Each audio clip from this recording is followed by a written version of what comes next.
Now, before all you Baki fans just quickly leave it as like and switch off, can I make my point? I also love Baki the Grappler, at least the first parts. Baki Dou went off for me. But here's my point. At the start of Baki the Grappler, Yujiro was everything. He was the main fight, he was the main villain. You could compare everybody else just to weakly characters because they were so unimportant compared to him. This was going to be Baki, the person who was training for everything for his entire life, was Yujiro, his opposite. Baki training every day. Yujiro never trained. I mean, seriously, yeah, Hamna blood, but still he never trained, which was like really unfair compared to everybody else. And that was sort of it. Yujiro had gone lazy, who had gone in a way sort of weak compared to many of the other fighters who could use all these techniques. And while he did gain techniques later on for no reason, I mean, he's never had to use martial arts, so why would he be able to suddenly gain them?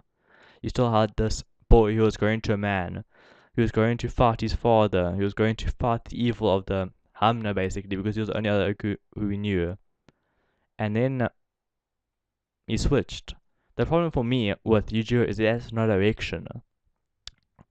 But before I go on to that, I'm just going to quickly talk about one of his biggest inconsistencies with his physical strength. A good example of Yujiro's inconsistency is when he first punches the ground and he stops an earthquake, which some people said means he's an island buster. Yeah, later on when he had his punch redirected by Kakukoa, it only managed to break, some cement. Later on that happens multiple times. His punches, they could apparently stop earthquakes and only break cement.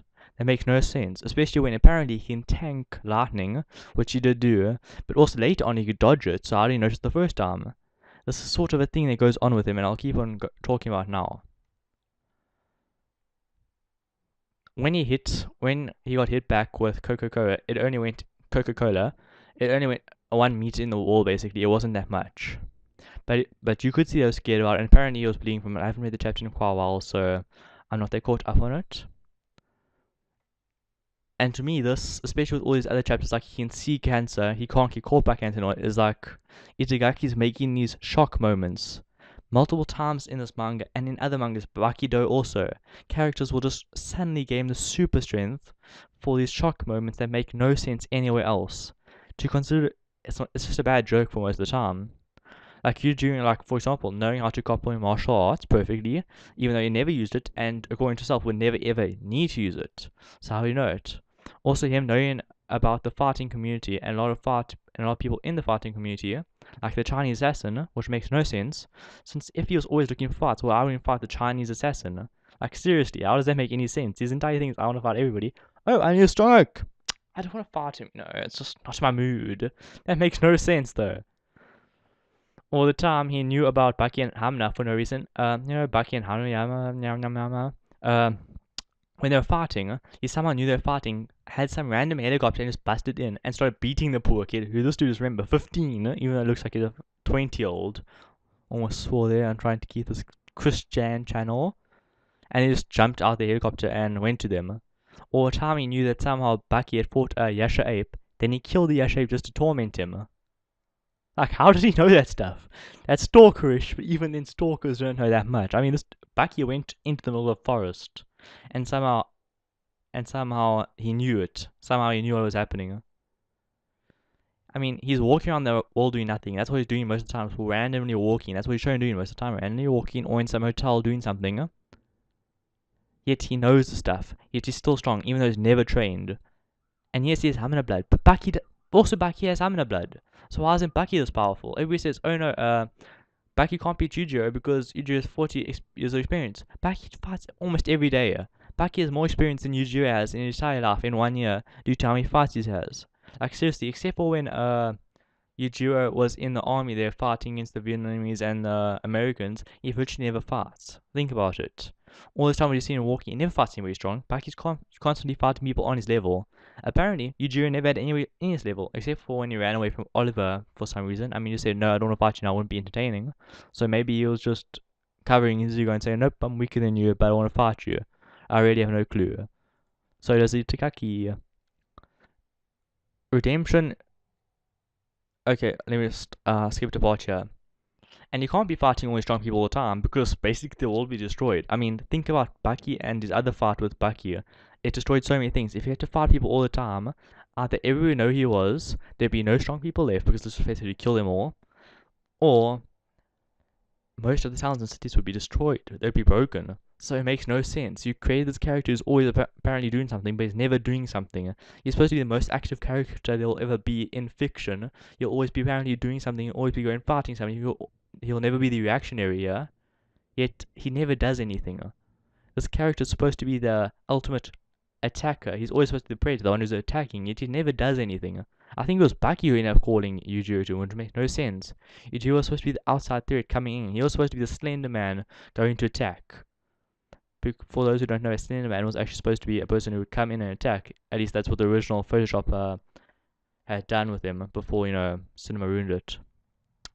Redemption's a good way to show that the differences aren't that big, to show that good people can become, bad people can become good people. Throughout the stories, if you do it right, and showing that there's not that many differences between us. I remember this is actually in real life, during the whole Berlin Wall thing, just after, I believe it was World War II, some people from the other camps in Nazi Germany and the Americans helped each other. Well, not Americans, but the Berlins helped each other. They weren't from Nazi Germany, they're just some people in the army there. And just showed how, even after this horrible stuff, people used to be fighting each other, could still work together just for the greater good. Yet here's the thing. This is Yujiro. He's evil, plain evil. There's tons of people in the community saying he's good. I'm just going to quickly give you a rundown on what he has done. Okay. Yujiro, he neglected Baki, threw him in a cave to train with bats. He neglected his wife, killed multiple soldiers for his own enjoyment. Remember this, he does this for his own enjoyment. Killed a Yash ape to torment his son for his own enjoyment. Fought a defeated Hamna and beat him for his own enjoyment. Crushed him his entire body for his own enjoyment because he says too weak. He hates weak people. In the community, people say, oh no, he'd be an arsehole, but he still care. No, he hates weak people. He crushes them when they try to get into fights. He killed multiple of the world's best because he said, no, you're not good enough. You're not near my strength. This is a person who was born strong and considers everybody else to be weak. Because he's so much stronger than anybody else can ever be for no reason other than him just being born that way. Although then again, it's quite stupid. So, lots of other people are smarter than him in the manga, so he's not that much better, but I'm the strongest, I guess, works. Okay, he ripped a person's face off and has killed and probably tormented thousands of people off screen. I remember what he did in Vietnam. You think he was just going to stop? He was going to do that to everybody. He enjoys this, remember?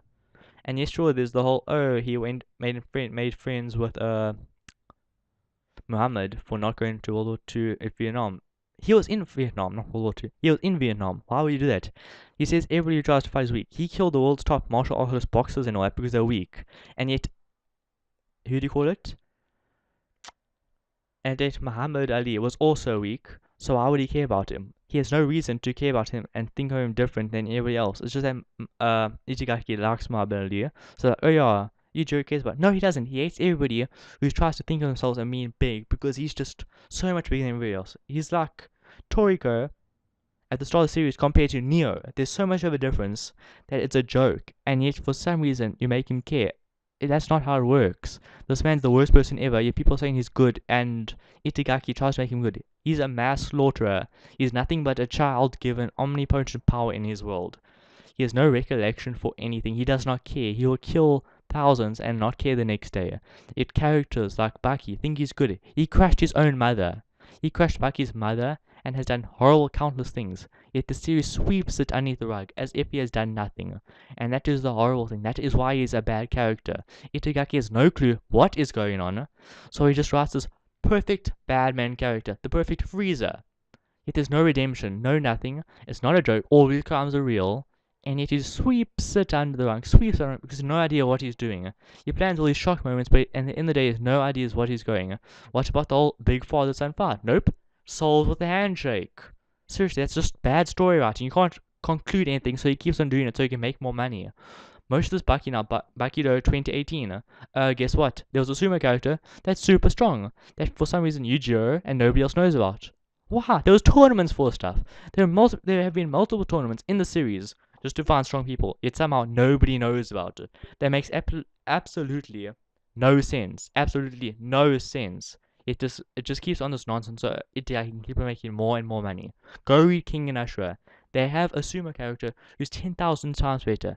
Every character, even Omar, by the end of the series, is way better than almost all the characters in the series. Please, just go read it. Retsu's the only good character in Oliver, but I like Retsu more.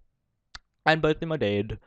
One killed by a Japanese prehistoric person, one killed by a Japanese sumo character, and apparently sumo character is good fucking martial art. No, it's not. Sumo is not a good martial art.